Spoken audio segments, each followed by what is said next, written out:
எல்லாருக்கும் வணக்கம். வீரதீர சூரன் இன்னைக்கு ஈவினிங் ஷோலேருந்து திரையரங்களில் வெளியாகுது.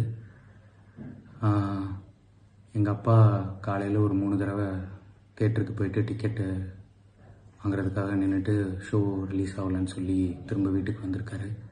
அதிலிருந்தே சியான் விக்ரம் ரசிகர்களுக்கும் பொதுமக்களுக்கும் எவ்வளோ இன்னல்களை இது உண்டாக்கியிருக்குன்னு என்னால் புரிஞ்சுக்க முடியுது. உங்கள் எல்லாருக்கும் படக்குழு சார்பாக நான் உளமாற மன்னிப்பு கேட்டுக்கிறேன். காலையிலேருந்து தேட்டரில் ஆரவாரத்தோடு காத்திருந்த சியான் விக்ரம் ரசிகர்களுக்கும் இந்த பிரச்சனையில் எங்கள் கூட உறுதுணையாக நின்ன தேட்டர் ஓனர்ஸ், டிஸ்ட்ரிபியூட்டர்ஸ் மற்றும் என்னோட திரையுலக நண்பர்களுக்கும் மனமார்ந்த நன்றி. இன்னைக்கு ஈவினிங் திரையரங்களில் வீரதீர சூரன் வெளியாகுது. போய் பாருங்கள். நன்றி.